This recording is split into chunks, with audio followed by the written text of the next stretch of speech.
yourselves. Hello! Welcome, everybody, to Knights of Prospect, an improvised role-playing adventure. I'm Sam, and there's a bunch of other wonderful folks surrounding my head right now. Surrounding your head. Look That's out. true. That's what There's it looks also like to them. Let's we'll all introduce yourselves. Starting with me.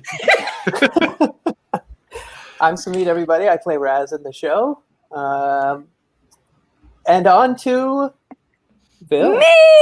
Yeah. No! My name is Kaylee in real life, and in the game, my name is Vil. I am an elf and a ranger and a lover and a fighter. Oh, wow. All of the above. All right. Well, that no, it's me. Yeah. We're doing that? Okay. Yeah.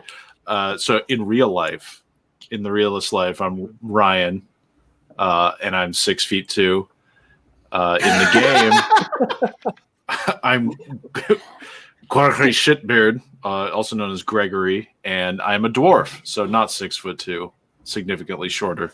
How tall are you, Gregory? In Dwarven, or do you want human measurements? I want a human measurement of how tall Gregory is. I'm 4'10". That's taller than I thought, actually. Well, I'm a pretty tall dwarf. I'm a Big superior guy. build for a dwarf. Of course. Yeah. So I've never heard former the, legionary. I haven't heard the actual pronunciation of Gregory. Can you run that by us one more time? Gregory. It's kind of guttural. It's got some phonemes that aren't available in English. Right. could be screamed in terror in a number of different languages. And has. Absolutely. Mhm. And now it's time for me! Yay! So I'm John, but in Knights of Prospect, I'm the game master. It's my job to give all of these brave adventurers something to do as they try to build their reputations up enough to join the fabled Knights of Prospect. Absolutely. Mhm. And now it's back to me because I didn't say that I'm Chauncey. I'm a very young wizard, 9-ish is what we say. Mhm. Years old. I am. And this is probably going to be a really important time for me. We're going to spend a second just catching folks up on just very, very important things for today. Yeah. Silly things, just so you know. Just There's silly stuff. so much lore. Yeah. There's all So this much lore. There's This been is some all- wild stuff happening. So It has been. it'll be a good Um, reminder. So for me, Chauncey's main goal in life has been to finally best his brother Ramtondal at the Magic Fair, and everybody today's the Magic Fair, so I'm told. It's going to be a big important day for me. To catch you up on Chauncey, the character, the guy. He's very ambitious, very very kind. Often described as very dangerous. You want to trust him, but you can't. He's a dark 9-year-old. He's a very dark 9-year-old. City miles on those tires. Mm-hmm. He wants to punish his brother for doing something that he perceived as cruel. Summoned a very small, like eldritch being. Ooh, Eldritch. Yeah. Radish just asked in the comments, is he evil? Which is a question on all of our minds. I just want to Nobody level knows. with you there. Spoil it, Chauncey. I would love- I don't know. Radish? I This would is love to improvised. know. I could be incredibly evil on one day. So far, I'd say you're a chaotic neutral. But we'll get there. We'll Yeah. get there. Edging So I guess I downward. should say what I did. Yep. You should confess, boy. Phil. You should Admit confess. to it at this point. Yeah, so a couple weeks ago, my character, Vil, made the decision during an adventure in which we were pretending. I was under a lot of stress. It was a difficult time. We were trying It to was a sneak game. were trying to sneak Raz into this foreign, this territory of a band of thieves. And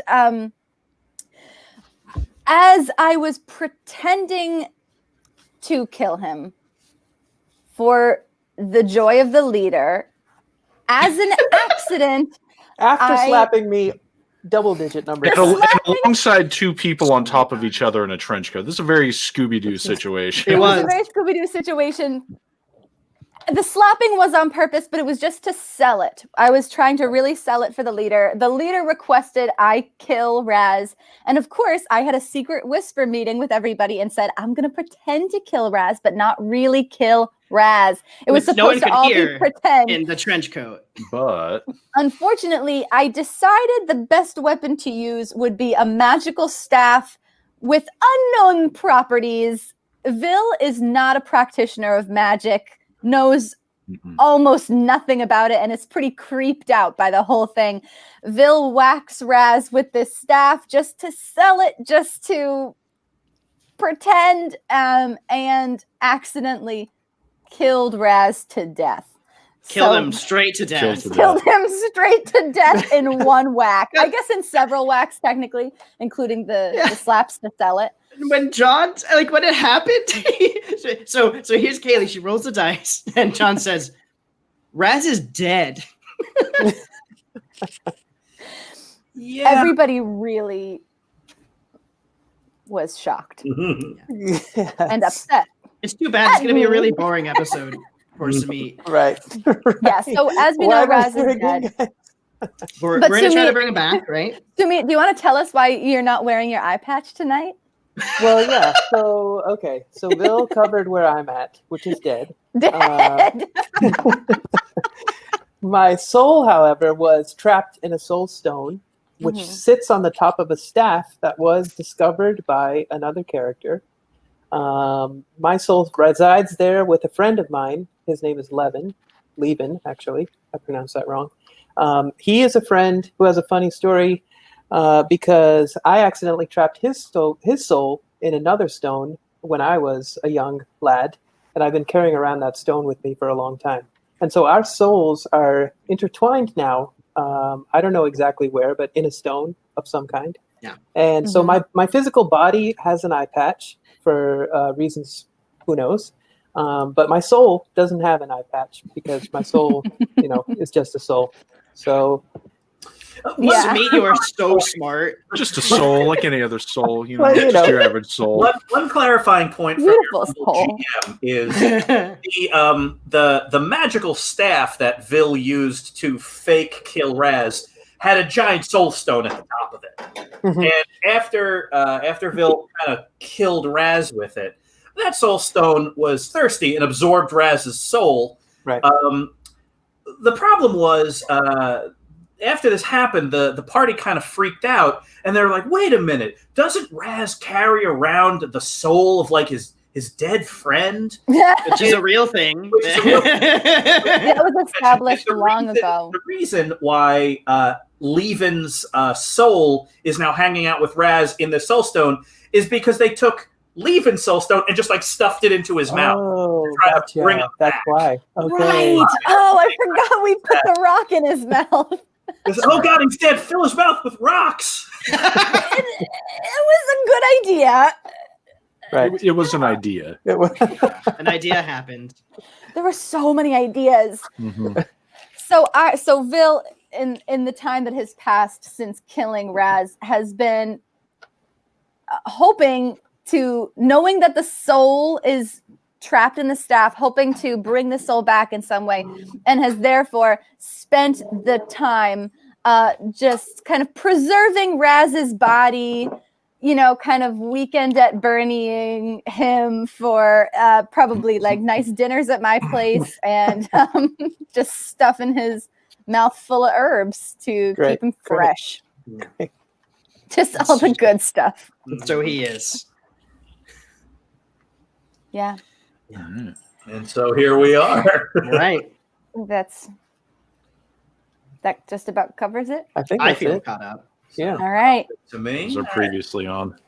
so Valerie, Let's do this. Let's do it. So, Hmm. yeah, as mentioned, it's been a pretty eventful couple of weeks. Obviously, Raz, your friend, your adventurer, and also a popular and respected priest in Tower Town, where you're all from, is dead. And Vil is essentially preserving him kind of in an artificial bog that she built, full of herbs and kind of just balms and things. Mhm. Because it was discovered after Raz was killed that his soul Yeah. does indeed reside in a soul gem at the top of the staff. While Vil has been kind of doing that and keeping vigil over the body, other members of the party kind of did research and discovered that there was essentially a young dragon in the middle of a haunted wood named Letitius that would be willing to reunite the soul and the body.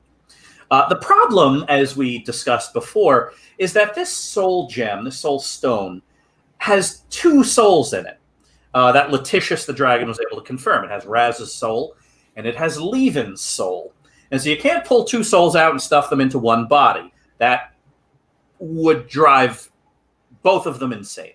Really the issue here is this. Letitius, the young dragon, is on her way to Tower Town to conduct the ritual to restore Raz's soul to his body. Letitius and the ancient tortoise Dith, they kind of are a package deal, have agreed to do this on a specific day and at a specific time. As it will be, for reasons that none of you are sure of, the safest time to do it. You don't want to imagine what would happen if they tried this at an unsafe time. But that time is essentially tonight. The problem, though, is that today is the Arcane College's Magic Fair. So we've got a lot going on here. There are two souls trapped in a soul stone. So you need two bodies. You only have one body. And so kind of all the cameras point at Chauncey, who, as has been established, Chauncey can summon things, often horrifying things. But, you can't really dig up a body. That would be horrifying. So you all kind of look at Chauncey, and you all know that he's capable of summoning creatures. But the issue ultimately that all of you realize is that Chauncey, it would be fairly horrifying and probably gruesomely unethical to summon like a monster and then put like a human soul into it. Oh. Yeah, that's kind of tricky. So essentially, Chauncey, you've got like a busy day because you need a body. And honestly, not just any body, you kind of need Levin's body. So that's one thing that you have to do. And two is you need to do something for the Magic Fair because that is today. And because time is short, those two things, the acquisition of a body and you impressing your classmates and the Archmage at the Magic Fair, are kind of one and the same. So, Chauncey, we're going to start with you. Mhm. What do you want to do today? A lot of things. Well, okay, so Magic Fair. First of all, I need to finish getting my trifold board ready. That's priority number 2 or 3 for sure. Because everyone's got to understand what I'm doing if I'm doing it. And then I think what I would like to do is just go ahead and learn how to pull a body out of a soul stone, a soul out of a soul stone, and put it wherever I want. Yeah, fair enough. Yeah. So that wherever you want part, that's the tricky part. So where is that soul gonna go? Essentially, that's kind of the task that Letitius gave to you, is get me a body. Mm-hmm. Great. I'm gonna ask for help. Yeah, from who? I need to find someone who could help me with how to Killing move soul. somebody? Maybe on accident, but maybe someone who can help me put a soul somewhere else. Maybe someone who knows all about ferrying souls. Sure. Roll 2d6 plus your intelligence. I'm going to give you a +1 because you have a lot of information and informational resources about this. Looking around. Let me. There we go. 9. Okay, so that's a partial success, which means I'm going to give you information, but it's not going to be easy information. Essentially, Perfect. ferrying souls around is highly, highly, highly, highly illegal, which is the reason why the only person within like 200 miles that can do it is a dragon that lived in a cursed forest. And so essentially the idea of like, okay, well, you know, how do I ferry a soul? It's like Letitius the dragon is going to kind of handle that along with you. There's going to be like a big ritual you do tonight. But the trick is like, well, where do you get kind of a vessel? And you realize there is literally no one at the Arcane College that can do this for you because this is highly illegal. And if they found out you were ferrying in soul magic, you would likely not only be kicked out of the Arcane College, but you would probably be arrested. And by probably, I mean definitely be arrested. So kind of all of the accesses of power you have are not really available to you. There's also the Knights of Prospect, the organization that you all want to join that are made of these grand adventurers and people that now trust and like you. But you also can't really ask them to do that for the same reasons. This is, you could plead a case about, you know, the only reason why Raz died was because we were trying to save someone from like a life of villainy and so on and so forth. But still, like, you know, life and death stuff is not deliberately where they stake their claim.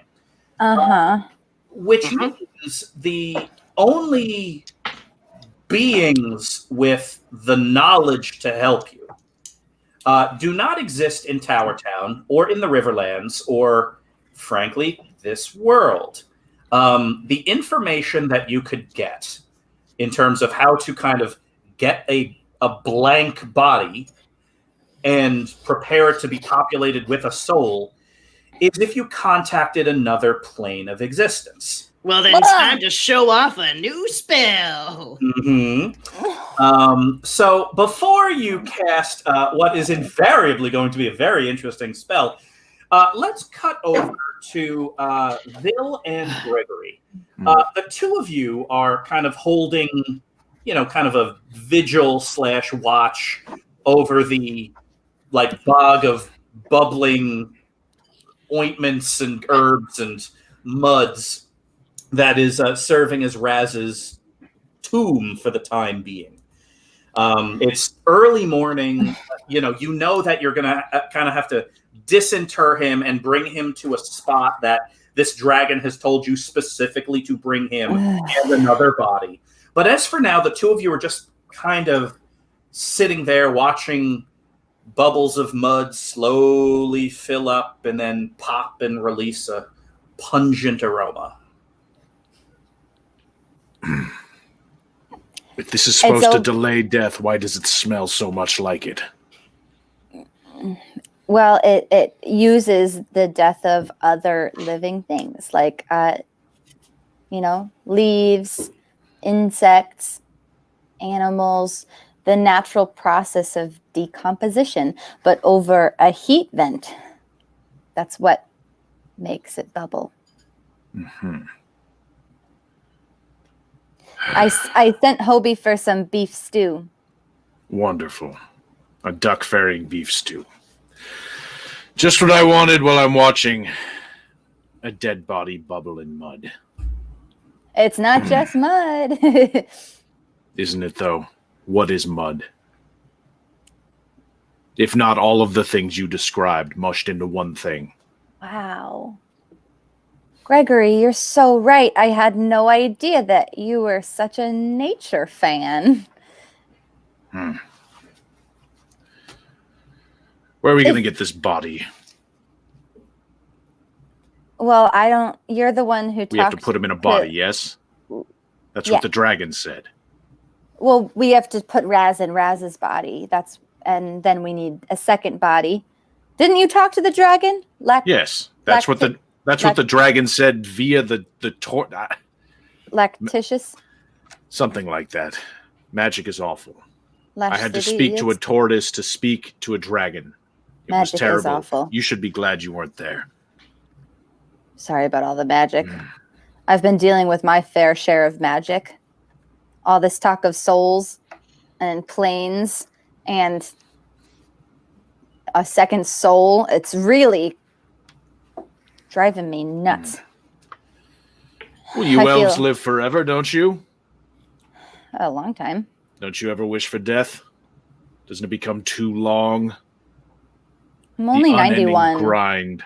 Yeah, you're young. But surely there's an older elf who is away in a forest somewhere, suicidal. We could do them a favor. We could kill the elf.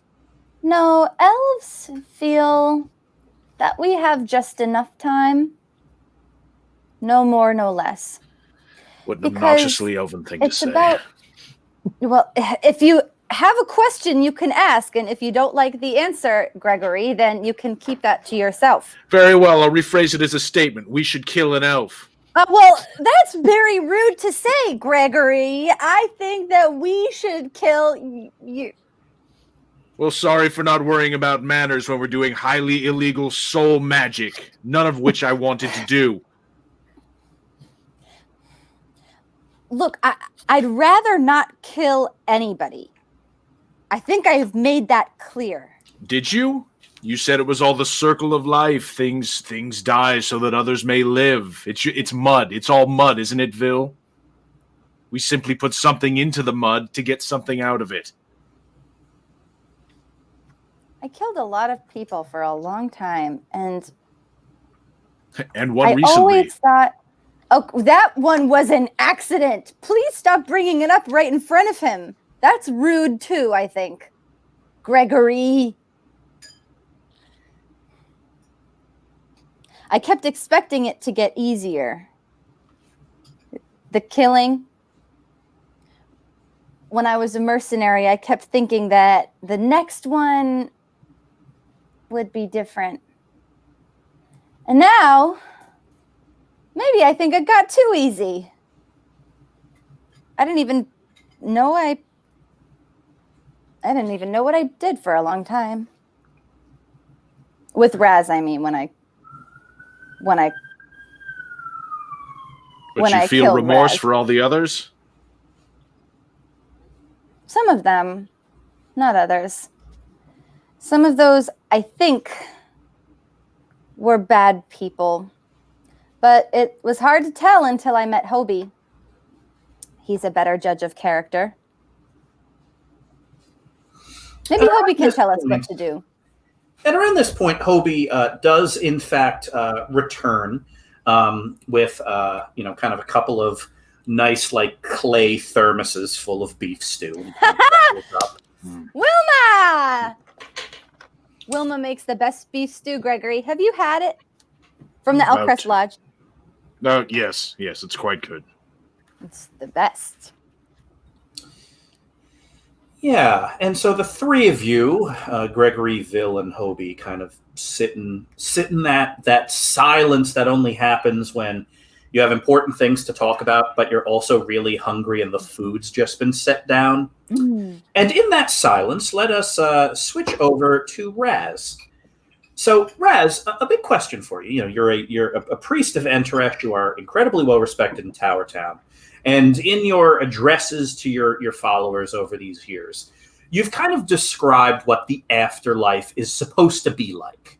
Essentially, if you kind of believe in Enteresh, if you believe in the teaching of Enteresh and his disciples, you know, the afterlife or heaven or whatever you want to call it, supposed to look a certain way. So, Raz, what is the way that the afterlife is supposed to look? So a lot of people think that the afterlife is a place where you keep your consciousness, where you keep your sensory abilities, where you imagine a place where you can sit and eat the food you want and be with the people you want. But in fact, Enteresh teaches that your sensory abilities go away and that your soul joins the soul of the greater universe. So you have no ability to see, you have no ability to touch or taste, because you don't need those abilities. You experience eternal happiness because your soul has joined the eternal soul that joins all things in the universe. It is an incredibly beautiful and incredibly really inspiring thing that you've shared with your people. These are the teachings of Enteresh. And so you yourself have believed this as well, that you know there'd be, you know, that the senses would fall away, the identity would fall away, and you'd be communing with this great and immortal spirit, and there'd be this joy, but also this diffuseness. That's not what this is. You Yes. feel very distinctly you. And your friend Levin, who you yourself carried his soul in a stone for all these years, is right there with you, and he feels distinctly him as well. And the two of you, time is very strange where you are, by the way. It's this weird perpetual present. But in this perpetual present, you and Levin have been catching up and talking and playing games and fishing. You've been giving him kind of a tour, but it's through what you realize is essentially a dreamscape that you're building as you describe it. Levin is doing much the same. And so, you know, dawns on you that you're dead, but you're not in heaven. And that's really unsettling. It would be a lot more unsettling if your best friend also was not here. So, the two of you are kind of musing about that while you are, sitting down in, one of Levin's favorite spots, which is his parents' house in the village where you both grew up. And, you're sitting around the big table that they have in the middle of the room. It's piled up with dice and figures, and you were playing this incredibly convoluted game that the two of you made as a kid. And so, you're kind of, at this point, kind of aimlessly moving pieces around. And Levin looks at you and says, okay, well, fine. If we're dead, because you told me that I'm dead.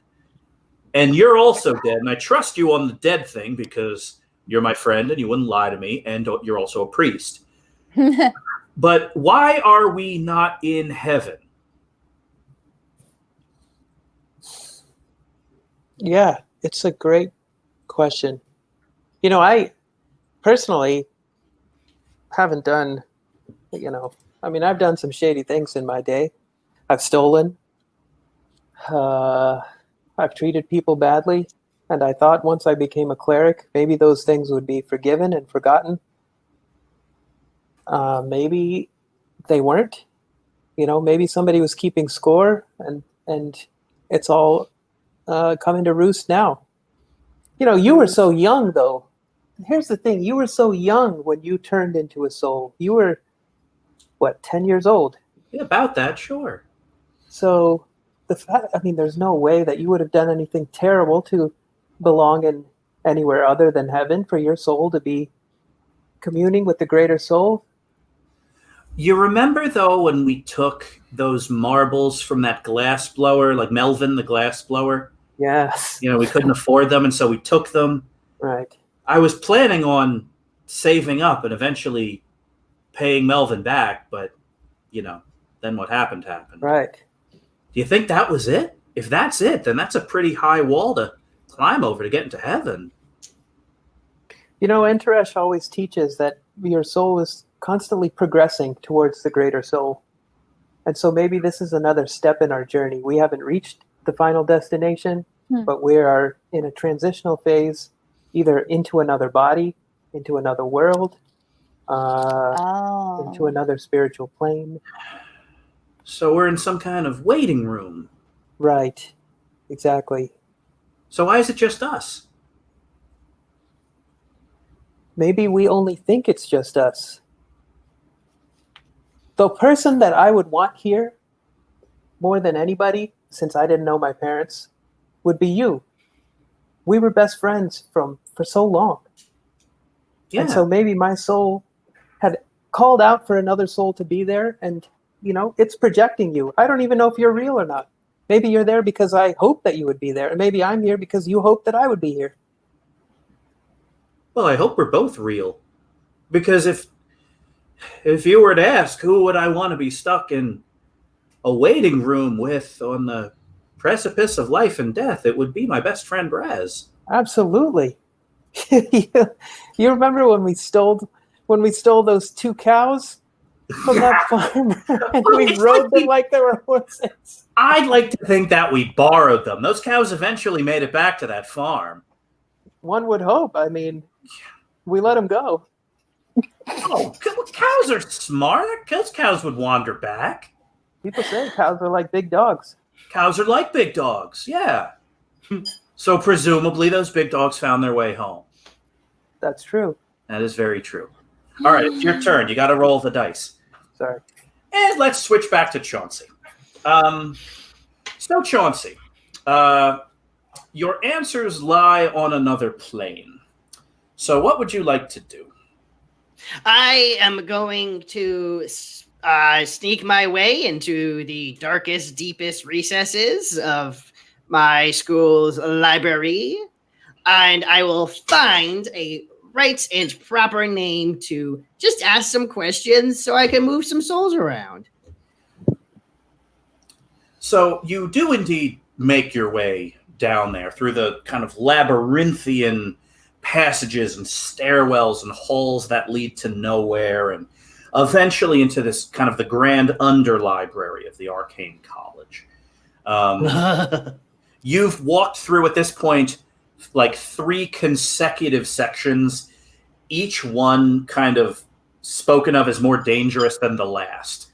And you get that, you've got kind of you've got a magic light kind of floating next to you, and you've kind of avoided all the other people, and you do indeed make it into this kind of deepest, darkest recess where a lot of the forbidden knowledge of the Arcane College is kept. When you get down here, though, you are not the only one here. There is another mage light kind of floating in the darkness, lighting the silhouette of a tall, thin child, probably about 12. How tall? Your brother's height. Ramtundle! Chauncey, what are you doing down here? What are you doing down here? I'm preparing for today. What about you? I'm preparing for today. You're not supposed to be here. This area is off limits, sir. You're not supposed to be here. This area is off limits, sir. Oh, so we're gonna play this game. I cast mirror image on myself. And he does the same. There are now 4 of you in here. My mirror image says, you're not supposed to be here. And then I say, you're not supposed to be here. Neither of you are supposed to be here. Both mirror images of your brother say in unison. Huh. All right. All right. And I just start slowly scooching around where he is and giving up my space as I take up further into his space. He starts kind of slowly moving away, but like grabbing a book off the table that he was using. I grab a book that I don't even look at just to show him that I thought I knew what I was doing.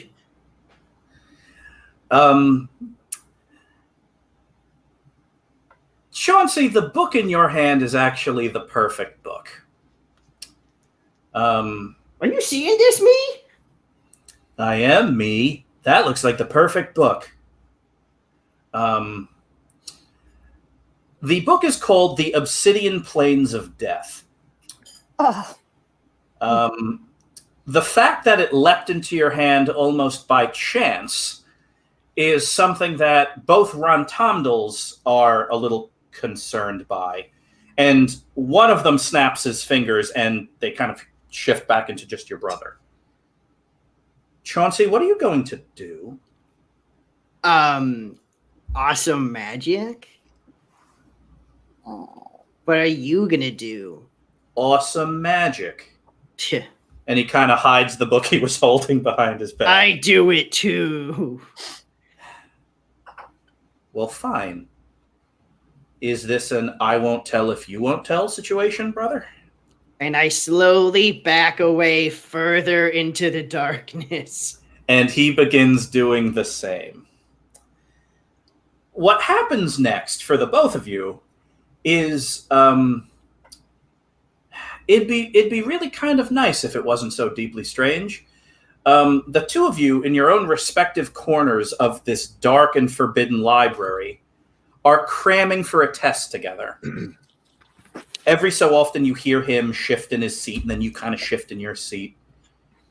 Every so often you hear him clear his throat or you hear his throat. At one point he snaps and a glass of water pops up in front of you. I knock it down like a cat. And yeah, you spend a couple of hours, but you discover a name. The name of the thing you must speak to. Its name is the Inevitable. And so, if you were to contact another plane by casting the spell, Contact Other Planes, you would be doing it to speak to the Inevitable on the Obsidian Plains of Death. And that's the thing you're probably going to want to talk to. Awesome. I take out a small piece of colored paper and in my best handwriting write the Inevitable, and then I adhesive that to my poster board. Mm-hmm.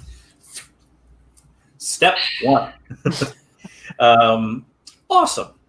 So, is there anything, Chauncey, that you is there anything else you kind of need to do or want to do before ultimately you're at the Magic Fair doing whatever it is you're going to do? Oh. I bring my poster board in the book. It's tucked right next to my other book. Mm-hmm.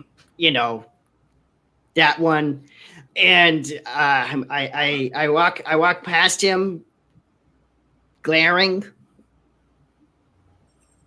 I pretend to move in slow motion.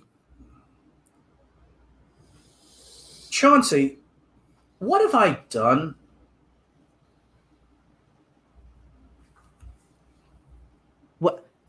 What have I done that you hate me like this?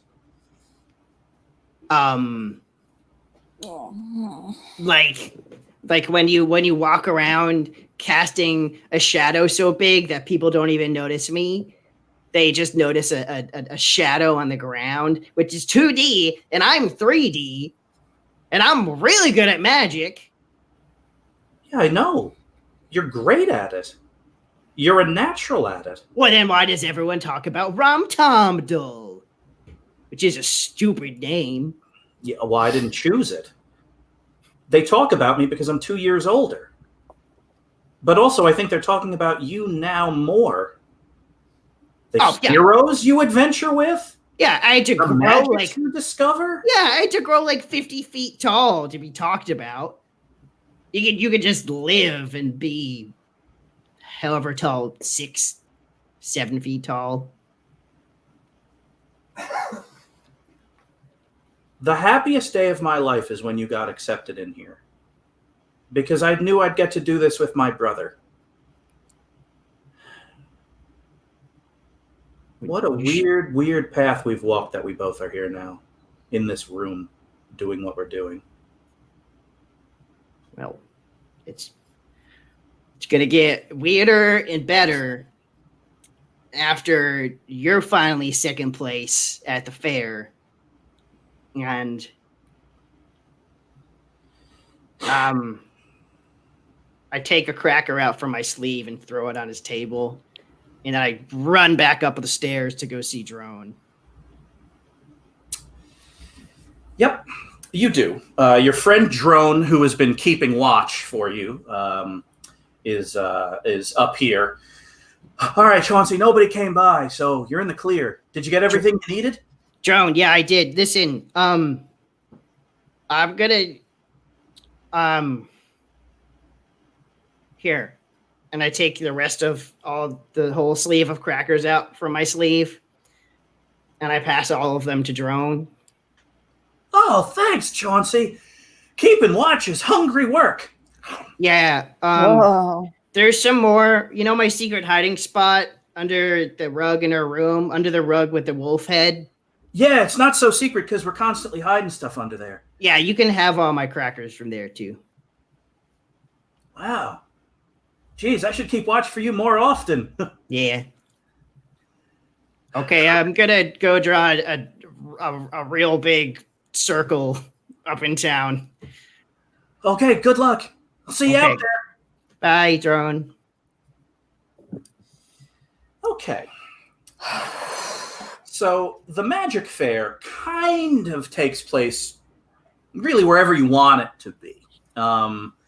It's one of those things where there are, the Archmage Basia, who is essentially the dean of the Arcane College, an adventurer in her own right, and the mayor of this town all at once, kind of flies around on a griffin, kind of landing eventually and observing people as they're doing whatever it is they're doing. There are a number of your other professors and the older students that are all doing the same, kind of walking or floating around on discs and just observing what's going on. So, essentially, it's kind of the middle of the day. The time is right. You are drawing a big circle wherever it is you are drawing a big circle. You're like, this is kind of big ritual circle and you know how to do it. The book was incredibly instructive on how Very specific. Words kind of gotten around to Gregory and Vil that kind of whatever Chauncey's going to do, he's going to do it here. And so, Gregory, Vil, Ronaldo is here, all of your companions, various people that you have helped over the last several months are all kind of gathered around, because the Magic Fair for people who are not in the magic business is incredibly, incredibly exciting. There are kids that come from the surrounding towns. There are, families that kind of make a big fun, like family trip to see it. It's one of those things where if you live in the Riverlands, you should see the Arcane College's Magic Fair at least once. Yeah. Because there's just so much fun stuff. And now, Chauncey, you're obviously one of the younger students, and so most of the younger students are doing, as part of the Magic Fair, essentially just slightly bigger versions of spells that they have just begun to learn. Your spell, Chauncey, Invisible Servant, that you use pretty often, that's a lot of what kind of the students your age are doing. They're, kind of standing like in one of like the town squares or in front of like their parents' shop, like making things move with an invisible servant. And they've got like a trifold board talking about like the Dweemeric energies you need to summon an arcane servant. And, some of the older students are doing things that are a little more involved and complex. There's one student this year that's essentially building a small golem and powering it with her life force, like a 2 foot tall golem made of wood with like a glass head. And so that's kind of getting some interesting attention. But the thing that you realize is there are more people here to watch you, Chauncey, than there are to watch anybody else. Maybe everyone else combined, in fact. Because you, Chauncey, see yourself as a 9-year-old. You, Chauncey, see yourself as someone that's living in his brother's shadow. But all of the people here are seeing you as one of the most powerful, or at least one of the most aggressively powerful wizards in the Riverlands. And Rontondel, conveniently enough, is right nearby. But before we get to him, where is it that you're setting up your ritual?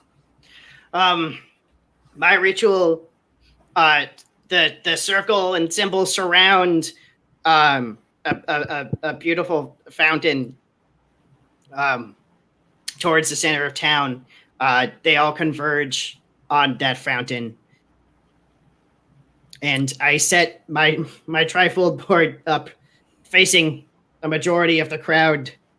I've finished putting, it says, the inevitable up top. And now throughout the many steps and the many insignias that I've already written down, at the bottom it says, to recover a soul. I see. Oh. Rontondel is set up down the street a little bit in a little park near this fountain.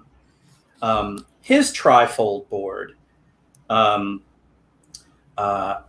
has this long name in a mix of kind of Elvish and trade languages. Archmage Basia kind of lands and speaks to Rontondel first, and you hear all of this. And Archmage Basia says, well, Rontondel, what do you plan on doing today? And Rontondel says, well, I've been developing the ability to contact another plane, and I would like to contact the angelic plane and try to summon forth a chorus of voices. I'd like to fill Tower Town with music today. And Archmage Basia nods. And she turns. She doesn't get back on her griffin. The griffin just kind of perches on a rooftop, and she walks towards you. Your relationship with Archmage Basia is complex. It's, in essence, you're a third grader, and she is like the governor of a small state. But because of what you've done and your actions and the things that have happened, you're more than just some first year or second year magical student.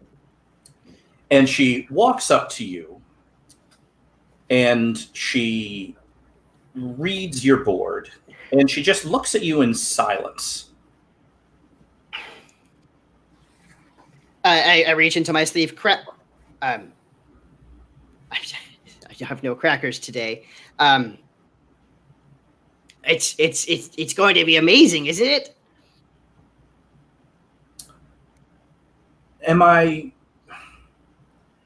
Is everything on this board accurate and true? Mm-hmm. Yes. I did my research. I am a great and powerful mighty wizard. In fact, I turned the board to the back, and it says contingency plan, and contingency is spelt wrong, and then it says in big letters, grow. So you see, should anything go awry, I will simply squelch the issue immediately. So, in case something goes wrong with the forbidden magic you're promising to conduct, you will use different forbidden magic to fix it. I have surmised that it is probably the best and most expeditious route to get rid of any evil extraplanar activities. Thank you for your time. I'm sorry. Not yet. She takes a couple of steps back. She doesn't try to stop you. But she draws out from within her robes the wand of the Archmage, the symbol of her office, and just kind of stands there in the middle of the road.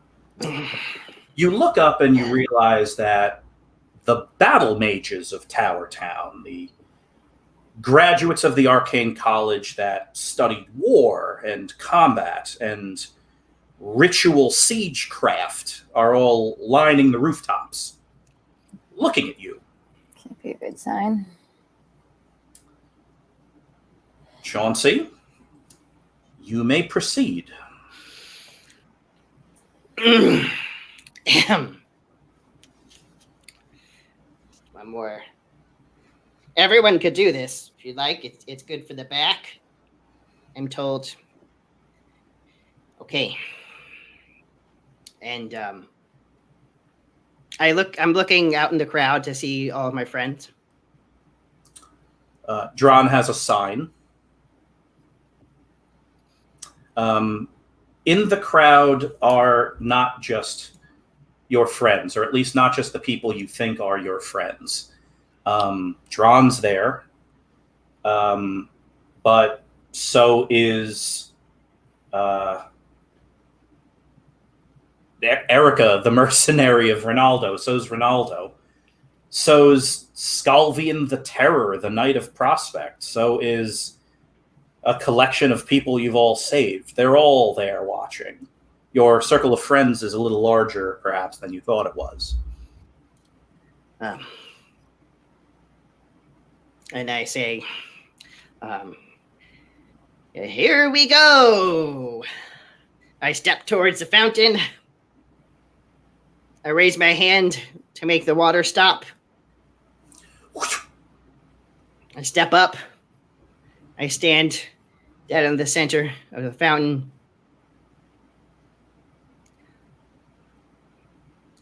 And I cast Contact Other Planes. The inevitable! You don't even need to roll. You succeed. The inevitable! Mm. Hello! You are kind of hoping for like a big lightning-filled portal to crackle open, and gust of cold and darkness to emerge. Instead, there is nothing like that. There is only silence, piercing, unnerving, infinite silence. It's also very dark. You're also not in Tower Town. You are standing on an endless, flat, barren obsidian plain, staring up at a face that takes up the entire sky. For those of you still in Tower Town, Gregory and Vil, Yeah. Chauncey raises his hands, screams the inevitable. All of the various candles and chalks of the ritual circles essentially light themselves into a greenish black fire and then wink out. There's a bit of a flash of light's the wrong word, but there's a flash of something. And when kind of your eyesight returns, you realize that Chauncey is floating about 2 feet off the ground, tilted slightly, with black smoke pouring out of his eyes and mouth. Anyway, Chauncey, you're staring at a face that stretches horizon to horizon.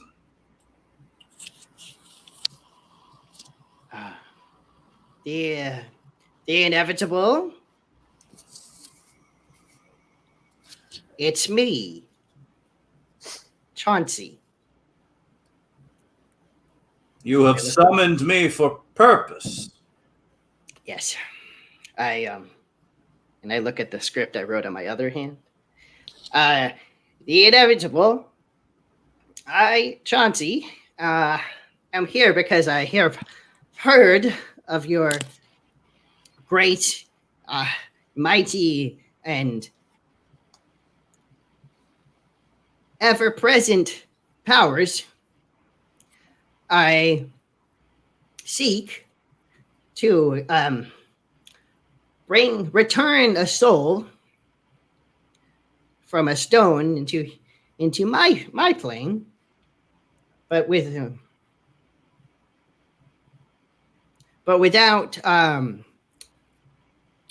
the body from which it came.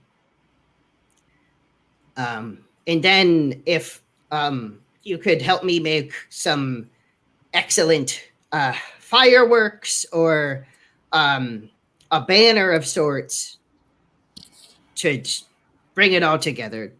That's what I am here for in your Yes. beautiful, wonderful plane. I assume it is forever.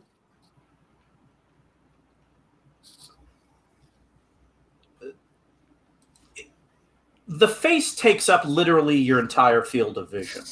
Yet somehow the face is getting closer. Oh, Oh no. I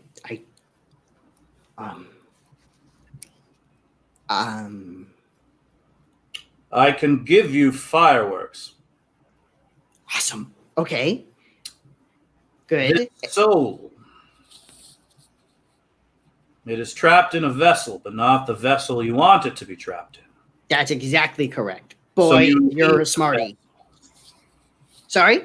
You need a vessel. I- You asked me for a vessel. A vessel, or perhaps if I could just place it. Maybe a new body could work. Yeah. I don't know. Yeah. You seem smart. That is the vessel. Oh no. Which Body one? capable of taking a young soul, housing it.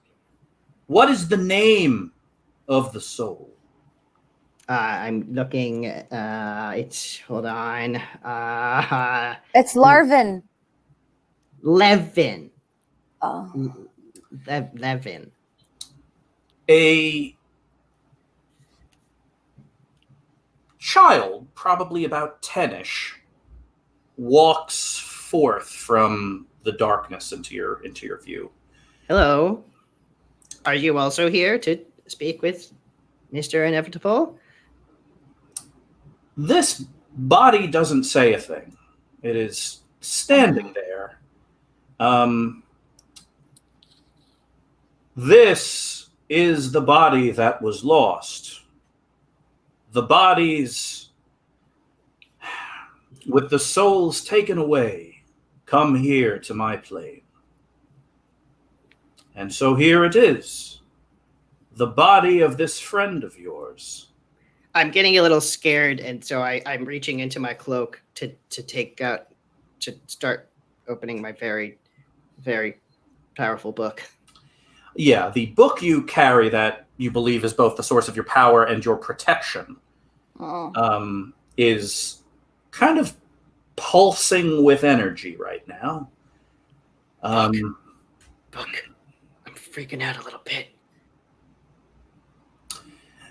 Oddly, here, the book, which doesn't speak to you, it just kind of puts words in your head. Oddly, here, the book has a voice. Yes. Book. Book.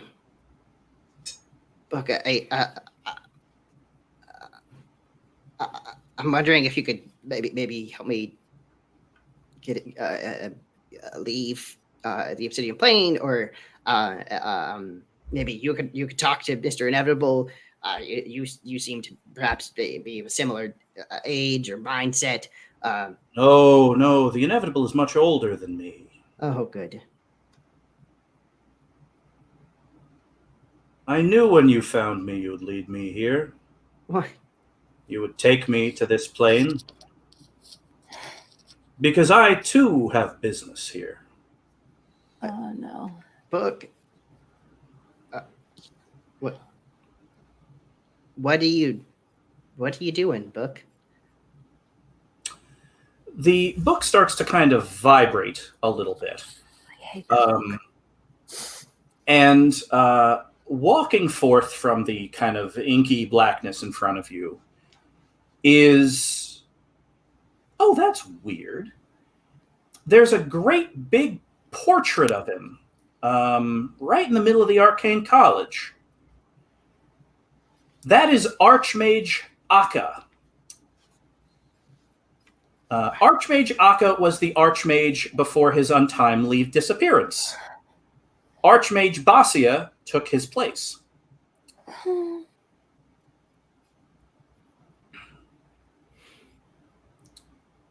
Right. The inevitable is kind of looking at this. Archmage Akka and I have struck a bargain. A bargain you needn't know about. But thank you for facilitating. Chauncey, What? I can return Levin's body to the world. But I need a body.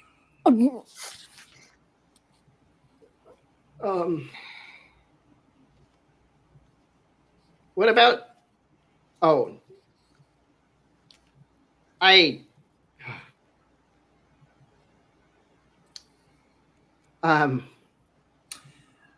Is there a back door, or should I can you two seem to want to catch up. I could put I offer the book out. Archmage Akka takes the book from you. And as he takes it, the book kind of vanishes. And so too does Archmage Akka. Now it's just you and the inevitable. Oh, good.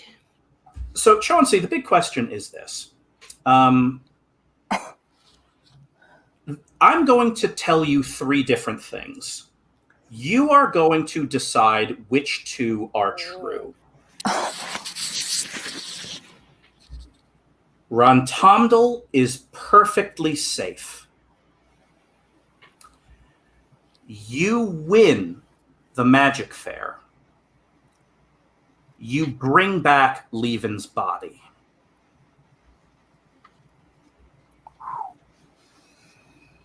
I reach in for a cracker.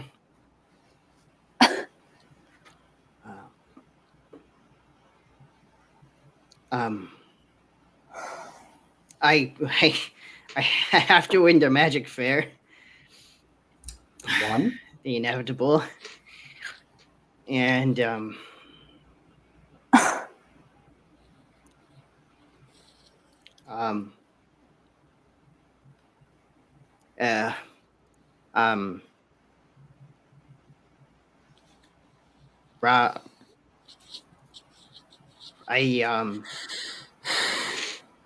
I conjure a coin.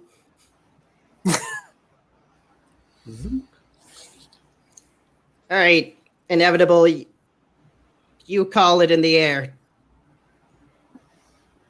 No.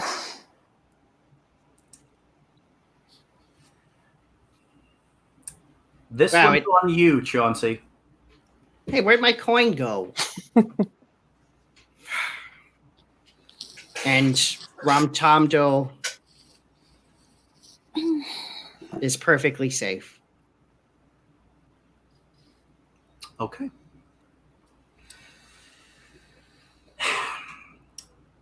Gregory and Vil. After a few moments of this horrifying visage of Chauncey floating, tilted, black smoke pouring out of his eyes, Yeah. there is a sudden and blinding flash of light. When this happens, Vil, Gregory, Ronaldo, Hazel, all of the people that know and care for and protect Chauncey. In that moment, you all simultaneously realize that something has happened. And when the flash goes away, you all realize that there are dozens of adventurers and heroes and friends and companions, all standing, weapons in arms, magic crackling in their hands, ready to save Chauncey. And in that moment, you all realize that Chauncey doesn't need saving. Chauncey is on one knee, breathing heavily. Behind him, emerging from this black portal, is a brilliant display of fireworks. Fireworks that light up the sky. And also emerging from the portal is Archmage Akka, the most famous disappearance that has ever happened in Tower Town, the biggest mystery that has ever happened in Tower Town. The former mayor, the former Archmage, who went missing 5 years ago, is now back. Chauncey has returned Archmage Akka to the world, and for that, he has won the Magic Fair. There is a choir of literal angels singing, and Rontomdal looks at you, Chauncey, with a smile on his face.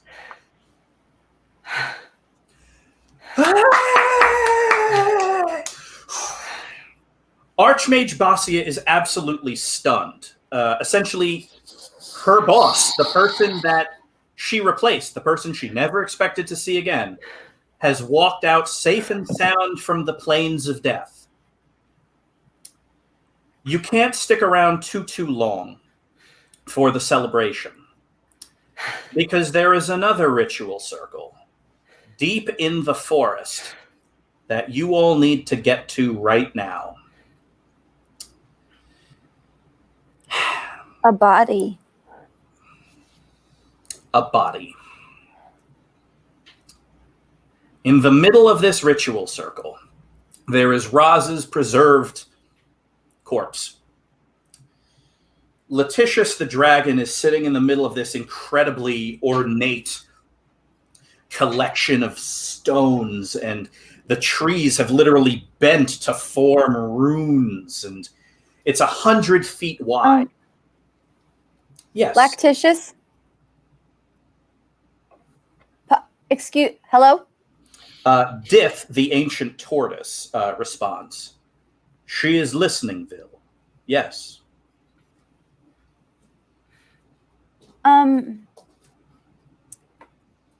The soul is a human soul. Does it have to be a human body? Any body will do. But it needs to be blank, or be willing to accept the soul. If there's a soul already in it, that soul goes away.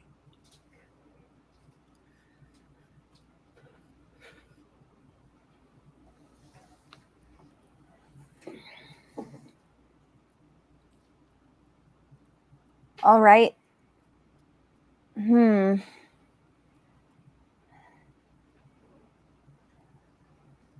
I'll be back. I run away. You run away. Are you going anywhere in particular? The woods. Yep. You go to the woods. If you want to come back, just let me know. All of you are kind of standing around now. Raz's body kind of under kind of the moonlight, kind of wrapped in these kind of heavy bandages, and his face covered in kind of preservative oils. Raz's body is in the middle of this immense ritual circle, in this like clearing in the circle, and there's a second empty clearing next to it. Letitius is kind of there, kind of wings fully outstretched, waiting to conduct this ritual, because the time is right now. And Dith kind of cranes his head up and then kind of calls out to all of you. The ritual will fail if there are not two bodies.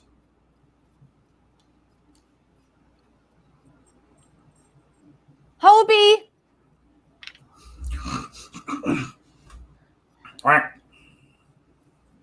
Okay, you have to tell me what to do. I don't know what to do. This is my fault. All right. I know. But it didn't work. Chauncey didn't get the body. All right. Well, I don't want to, but I think maybe I should. Hobie nuzzles you. Which is not something he does.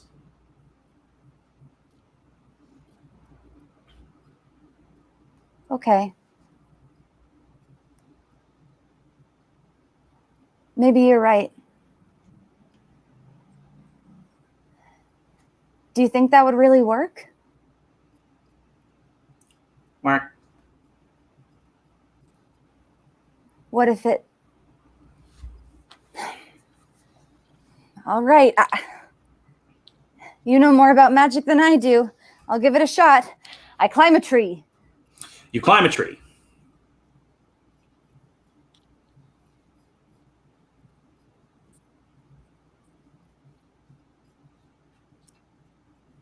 I take out my bow. You take out your bow.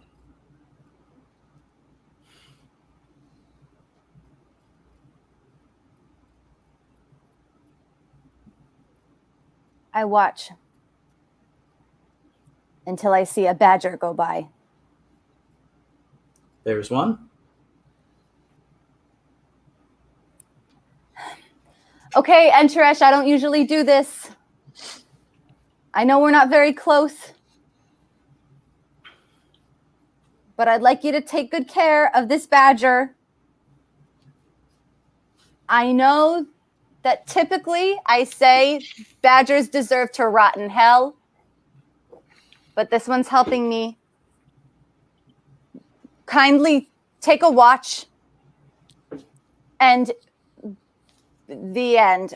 Okay, I loose my arrow on a badger. You kill a badger.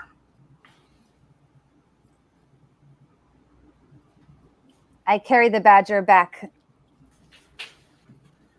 in my arms.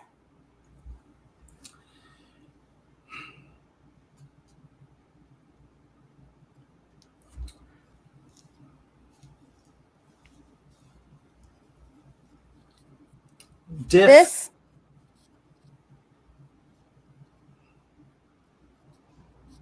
Mm-hmm.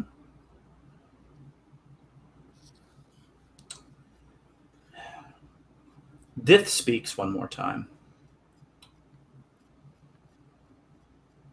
If Letitius takes the two souls from the stone and returns them to these bodies, that is where those souls will stay forever.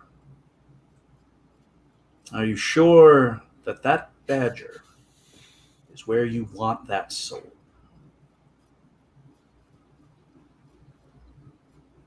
I set the badger down.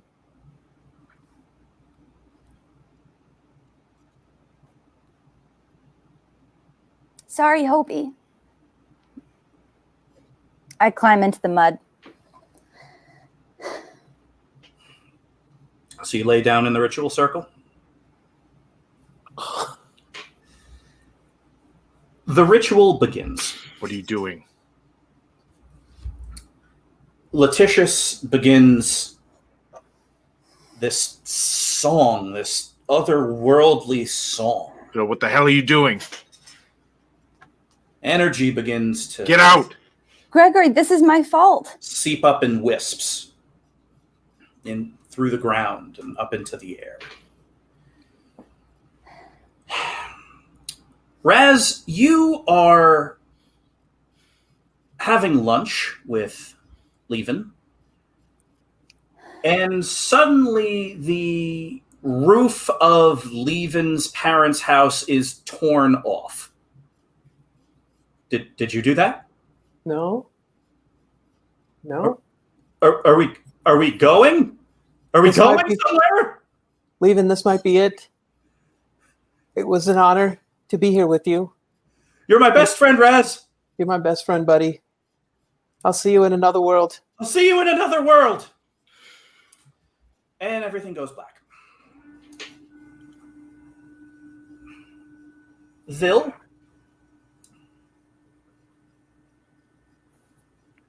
What does elven afterlife look like exactly?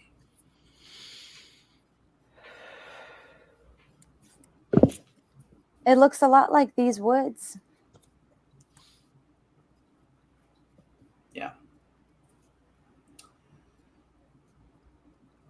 Levin, your eyes open. You shoot bolt upright. You are covered in mud. There is a dragon, a young dragon sitting on a giant rock, bellowing at the heavens. Your hands are different.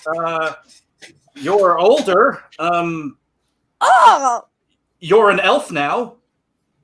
There is a duck crying next to you. what?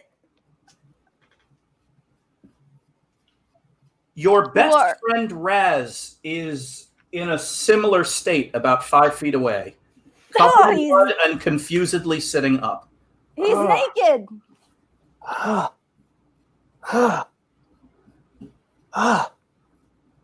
Why am I covered in mud? Why is there a Who are stone all in of my you? mouth? Oh my God, Phil! What? Who? Phil! Phil, you just hit me with that. You just hit me with that staff. What? Where are Raz, we? Me. What are you talking about? I know, Bill. It's me, Raz. Raz, it's me, leaving. Leaving. Leaving? Feeling pretty good. Feeling pretty fast. Feeling pretty limber. Leaving. Where's Bill?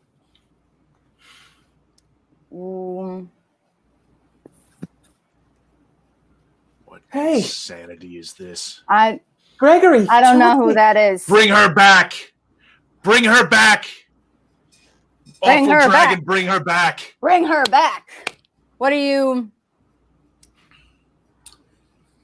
What year is it? The dragon takes off into the night sky. Never seen a dragon before. As the Looking dragon good, buddy. flies, the flap of her wings blows apart the ritual circle. The stones go tumbling. Wow, River Bros back together. Oh, What? look at that dragon. And Leaving. we're going to go ahead and end it right there. Done. Oh, Damn. I want to go kill the tortoise. Gamers making choices and dealing with results. Oh my God. All these choices I keep making. I don't know Wow, why. Kaylee, what a choice. I thought you were going to Yeah. throw Hobie in there. Yeah, I thought it was Hobie for sure, and I thought that would be even worse. I'm already full of regret. Oh, You thought Hobie? I would put Oh, Hobie. Do you think Vil would ever put Hobie in the mud before herself? no. I don't know. I don't. Hobie so pure and wise. That's Yeah, true. it would have been. That would have been. That would have been something. Oh man. Mystic duck for a river, bro. Yeah, it doesn't seem like a good trade. Vil literally said early this Oh. episode that an elf knows when it's their time. Oh, Right. Come on, man. That fucking blows. My Oh. say that. Guys, don't worry. Don't worry. I won the magic fair. It's all good. Congrats. It's all good. Yeah, You see those fireworks? you, You see those You fireworks? could have brought the though? body. You could have brought the Fair. body. I'm so upset right now. Bill would have I still don't had. think you have all spoken to a face quite that large before. Big face. He's like 11-ish, and it was a bad time. All right, he Yeah. lost his pet book. I just need you to remember that you chose the science fair. Mhm. Yeah. And my brother. That was a beautiful choice.